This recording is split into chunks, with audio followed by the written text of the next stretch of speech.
Добро утро сега на Настя с, както съм написала и в промото, 3 изключително стилни и красиво изглеждащи книги, държа да кажа, особено двете.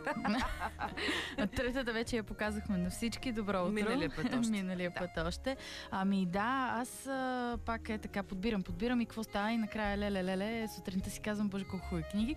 Ама то наистина е така, защото ги подбираме изключително внимателно, но аз предлагам да започнем след това малко бижу, една малка перла, която вече живее в моя дом втора година. Така ли? И наистина живее в моя дом. Ма това е красиво. Това е произведение на изкуството, само да ви кажа. То прилича на малко от тези старите албуми, които се развиват в ширина и като цяло прилича на бижу. Аз реших, че носиш кутия за бижута. Да, това е сборника с Хайко Връбчеев черупка на Златна Костова, което е изключително красиво типографско произведение, така да го кажем. Но освен, че външно е наистина изключително красиво, хайкота, които съдържа, са онези малки парченца, с които денят ти става по-красив. Аз сутринта си мислех колко е важно всякаква форма изкуство да присъства в нашия живот, но не само да го приемаме, да слушаме музика, но и да създаваме музика, да четем литература, но и да пишем от време на време. И аз съм забелязала, че хайко е тази форма лирика, която те провокира и ти да се опиташ да създадеш нещо кратко и красиво. И ми се иска да пожелая на нашите слушатели те да попадат на красиви хайко, защото те винаги са... някои. Те са много приятни и кратки форми, които са чудесни за радио. Ами, те са разделени на пролет, лято, есен, зима. Обаче аз отворих на лятото. И сега търсиш пролета, за да съвпаднем с сезон. Всеки сезон присъства в това малко бижу. Има зима, пролет, лято, есен и за всеки ден има по малко парченца красота, която можеш да си подариш. Супер!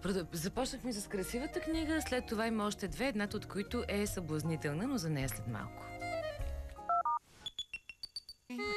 Аз чета с Настя. И ти тази книжка ли взе? Добре? Тази взех, защото продължаваме с изкуство. Виж как започнахме с лирика и преминаваме лекичко към балета, а именно с едно заглавие, което така е обсебило книжарниците последните седмици. Руската балерина на Дафни Калотай, което е едно такова много сбъднато мое желание да попадна на книга, която да около мен да създаде атмосферата на Русия. И въпреки, че Дафни, тя е дъщеря на унгарски имигрант, който е преживял концлагерите по време на Втората световна война и майка е канадка, тя успява по невероятен начин да създаде усещане, че ти в този момент си в Русия. Действието всъщност се развива на две места. Много възрастна балерина, която към момента на разказване живее в Бостън, решава да продаде всичките си бижута, които е натрупвала от своята младост, откакто е била примерно балерина в Болшой театър, и паралелно започва разказ за нейната биография, за това как тя става балерина, как я приемат, кои са първите изяви, кой е нейният съпруг и така нататък.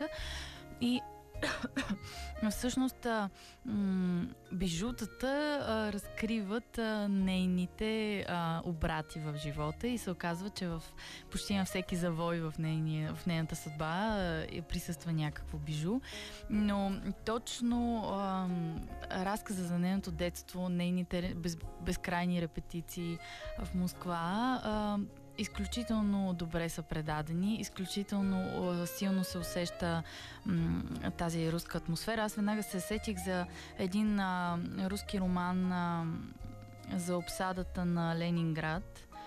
Казва се Блокада, той е изключително дебел, много томове, но си спомням, че когато го четях, просто аз се намирах там и по някакъв начин тази книга отново ме пренесе в Русия, усещането за балет, усещането за интриги, разбира се, зад кулисите и въобще една такава плътна съдба на една рускиня, която е отдала душата си на балета и е танцувала с душата си, а не с краката си. То така се танцува. Също имам едни 8 години от живота си активен класически балет и със сигурност има един такъв момент, че когато стъпките влязат в краката и ти ги забравиш, оттам нататък ти почваш да летиш и да правиш ролята. Много красиво изкуство. Аз го обожавам, а пък руската школа наистина е най-добрата.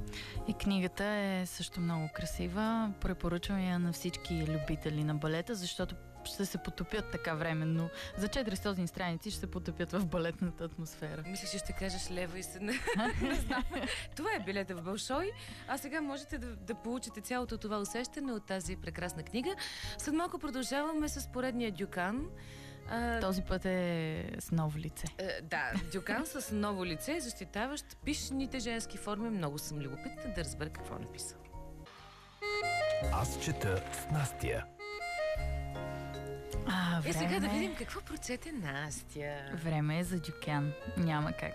Много ми харесва Дюкян. Дюкян. Той се наложи в България като Дюкян, макар че един Дюкан.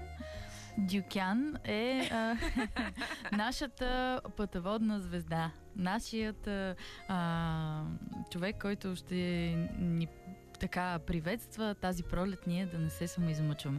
Не, извън шегата, между другото, книгата е супер, защото виж ние как подхождаме веднага, диетата, не знам си какво, сега поредни неща е написал, но аз съм чела няколко подобни книги и то все на руски автори, защото какво прави в заглавието? Мъжете предпочитат закръглените, доктора, който така доста жени е подложил на глад.